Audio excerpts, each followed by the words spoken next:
Treatment కోసం వచ్చినప్పుడు కొంతమంది బాగానే రిసీవ్ చేసుకుంటున్నారు డాక్టర్, మరి కొంతమంది ఏం చేస్తున్నారంటే నిజానికి చెప్పాలంటే అసలు వచ్చిన పేషెంట్ ని రిసీవ్ కూడా చేసుకోకుండా వాళ్ళ ఫోన్లకి ఎడిక్ట్ అయిపోయి ఆ రీల్స్ చూసుకుంటూ కనీసం అసలు ఒక పేషెంట్ ని అంత కేరింగ్ తీసుకోవట్లేదు మేడం. సో చాలా రకంగా అయితే మేడం ఇంకొకటి మీరు ఇక్కడ మేడం ఒక్క విషయం ఇంకా అవ్వలేదండి చెప్పనివ్వండి.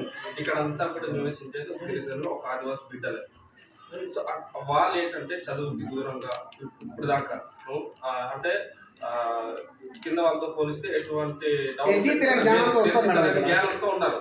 సో వాళ్ళందరూ కూడా ఏంటంటే మిమ్మల్ని నమ్ముకొని మీరే దేవుడుగా అని భావించి మీరే వస్తున్నారు. సో అలాంటప్పుడు అటువంటి పేషెంట్ మీరు ఏ రకంగా ట్రీట్మెంట్ చేయాలి?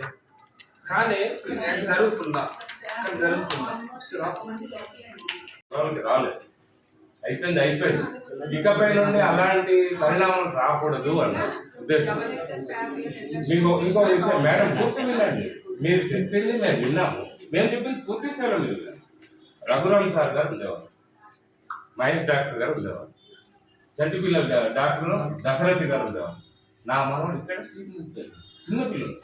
ఎందుకంటే దాన్ని అనుగుణంగా మెరుగైన వైద్యం అందిస్తే ఇంతవరకు రాదు. కాబట్టి మీరు పెద్దవారు, డిస్ట్రిక్ట్ లెవెల్లో ఆఫీసర్ కాబట్టి ఇవన్నీ సముచిత ఆలోచనతో మీరు చేయాలి. సిబ్బందికి ఇబ్బంది రాకూడదు, ప్రజానికానికి ఇబ్బంది రాకూడదు, రోగులకి ఇబ్బంది రాకూడదు. మెరుగైన వైద్యం అందించాలని కదా డాక్టర్. మీరు మాకు దేవుడితో సమానం మేడం, మీరు దేవుడితో సమానం వైద్యులు. అని చెప్పేసి పంపిస్తున్నారు. బట్ ఇక్కడ మీరు అనుకున్నటువంటి కేరింగ్ అయితే జరగట్లేదండి. నిజానికి చెప్పాలంటే అసలు మన ప్రాంతం నుంచి ఎవరు వెళ్ళినా కూడా ఆ ఎస్టీసీ వాళ్ళకి కన్సల్ట్ అయినా కూడా వాళ్ళు అసలు రెస్పాండ్ అవ్వట్లేదు సరిగ్గా.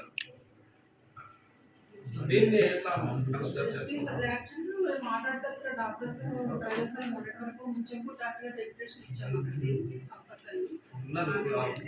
ఫోన్ నెంబర్ ఇస్తారు, ఈ ఫోన్ చేయండి, వాళ్ళు వచ్చి రిసీవ్ చేసుకుంటారు అంటున్నారు. కానీ అక్కడ ఏం జరగట్లేదు. వారు గాలి వదిలేస్తున్నారు.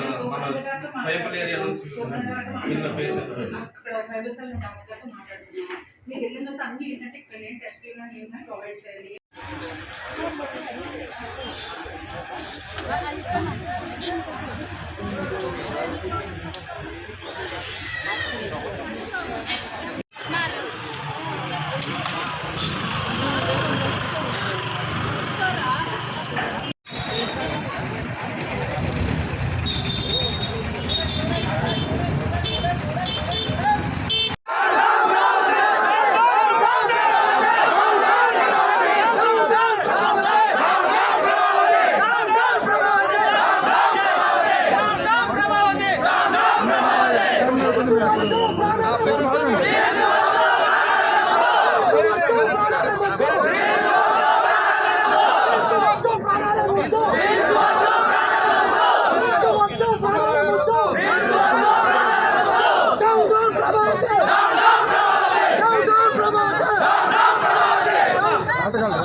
యూట్యూబ్లో గెలుపుకుంటూ ఉంటారని చెప్పండి. లేదు, అసలు పట్టించుకోవట్లేదు. హాస్పిటల్కి వస్తే ఎవరు పట్టించుకోరు కూడా.